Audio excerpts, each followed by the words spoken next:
Jaguar ஒரு பெரிய பூனை இனத்தை சேர்ந்தது. சில பேருக்கு இதை பார்த்தா சிறுத்தை மாதிரி தெரியும், ஆனா இது ஜாகுவார். சிறுத்தையை விட பல மடங்கு சக்தி வாய்ந்தது. இந்த அமேசான் காட்டுல வாழுற ஜாகுவார் 2.3 இருந்து 2.6 அடி உயரமும் 5 இருந்து 6 அடி நீளமும் மற்றும் 100 இருந்து 160 கிலோ எடையையும் கொண்டுள்ளது.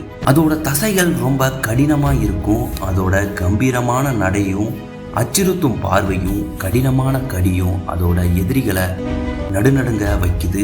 இந்த அமேசான் ஜாகுவார். ஜாகுவாரோட மிகப்பெரிய பலம் அதோட பைட் ஃபோர்ஸ் தான். 1500 பைட் ஃபோர்ஸ் கொண்ட இந்த ஜாகுவார் சிங்கம் புலிகளை விட பூனை இனத்துல சிறந்ததா இருக்கு. இந்த ஜாகுவார் பொதுவா அதோட எதிரிகளை வேட்டையாடும் போது தன்னோட கடினமான தாடையாலும் அதிகமான பைட் ஃபோர்ஸையும் பயன்படுத்தி எதிரியோட மண்டை ஓட்டை தான் இது குறி வச்சு தாக்கும். ஏன்னா அதோட கடினமான கடியால கூர்மையான பற்கள் எதிரியோட மண்டையை நொறுக்கி மூளையை தாக்கி உடனே செயலிழக்க வைக்க செய்யும். இந்த ஜாகுவார்